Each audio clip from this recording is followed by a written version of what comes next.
du Sud.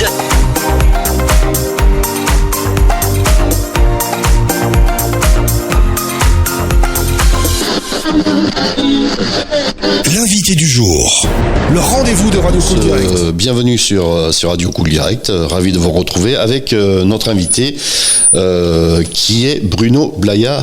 Bonjour Bruno. Bonjour. Alors vous êtes le président du rugby à Eoz, un des coprésidents puisque vous êtes deux, c'est ça ? Tout à fait, oui. Je suis coprésident donc avec monsieur Alexandre Bezera, donc un ancien joueur du club donc qui s'est joint à moi. Alors, on va parler de cette journée de partenaires qui aura lieu ce dimanche 2 mars, du partenariat en général, mais est-ce que vous pouvez nous présenter le club d'Eoz de rugby ? Mais l'Union sportive Eoz d'Armagnac est un club plus que centenaire, puisque sa création date de 1902 avec sa déclaration en préfecture déjà à cette époque-là, et donc voilà, c'est un club historique dans la région gasconne, et donc c'est un club aujourd'hui qui compte en gros 160 licenciés environ, donc avec dirigeants, bénévoles et joueurs bien entendu, seniors, juniors, cadets et école de rugby. Voilà. Alors, vous êtes arrivé à ce poste comment Moi, je suis arrivé sur la région Élusat, donc il y a une vingtaine d'années, et donc j'avais un fiston qui souhaitait jouer au rugby, et moi je suis originaire de Narbonne, donc Narbonne c'est quand même un pays du rugby, avec les frères Spanghero qui ont donc fait briller ce maillot orange et noir, donc et mon fils jouant au rugby. Didier Codorniou aussi. Pardon ? Didier Codorniou. Et Didier Codorniou, oui, l'actuel maire de la ville de Gruissan. Et donc voilà, avec Jo Mazo, avec voilà toute cette pléiade de joueurs. Et donc je me suis immédiatement impliqué dans le rugby au départ avec l'école de rugby, puis j'ai suivi avec les cadets, avec les juniors, j'ai été soigneur. Aujourd'hui, je suis président. Voilà. Ah oui, vous avez fait presque tous les postes, quoi. Un petit peu, oui, voilà. De toute manière, vous savez, quand on est bénévole dans une association, il faut un peu toucher à tout et se mettre au service dans tous les domaines. On parle rugby avec le club de rugby d'Eoz. Bruno Blaya, un des coprésidents, est avec nous aujourd'hui sur Radio Cool Direct. Alors on a présenté le club, les partenaires, puisqu'il y a la journée partenaire ce dimanche 2 mars. Donc en matière de partenariat, est-ce que c'est de plus en plus compliqué de séduire les partenaires ? Mais écoutez, oui, pour aujourd'hui, nous travaillons, nous avons pratiquement 115 partenaires, voire un peu plus, et bon, nous sommes toujours à la recherche de nouveaux partenaires, mais ce sont des partenaires historiques, je veux dire, qui ont toujours été derrière le club, mais il est vrai que la conjoncture économique actuelle fait que bon, ces partenaires continue malgré tout à nous aider, et c'est quand même très très positif pour nous. Le partenariat, c'est quand même 25 à 32% de notre budget, et qui nous permet de fonctionner pour tout ce qui est transport, achat de nourriture, donc parce que nous faisons manger les joueurs le vendredi et le dimanche. Il y a ensuite tous les équipements, en fait tout ce qui fait fonctionner un petit peu une association, et qui aujourd'hui donc représente un certain coût. Voilà, donc chaque année il y a la fameuse journée des partenaires. Là, ça sera ce dimanche.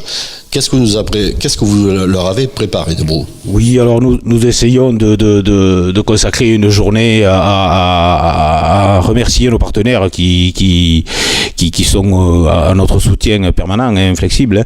Et donc aujourd'hui, on leur prépare cette journée sur une journée de match de championnat, auquel donc nous les convions à nous rejoindre vers 11h30, 11h45 au niveau du stade de l'Armagnac pour un cocktail de bienvenue, donc et quelques mots de remerciement, et ensuite un repas. Ben, on va rester quand même gascon, donc ça sera du magret, je crois qu'il y a un plat principal, bien entendu, et ensuite donc les deux matchs de nos deux équipes seniors qui se dérouleront sur notre pré. Voilà. Alors, en matière de résultats, est-ce que vous êtes satisfait des équipes seniors ? Écoutez, nous sommes sur une année qui est relativement positive en résultat. Au niveau de notre classement, nous avons flirté un petit peu avec la première, deuxième place pendant un temps, puis au gré bien sûr des matchs des uns et des autres et des victoires et des défaites.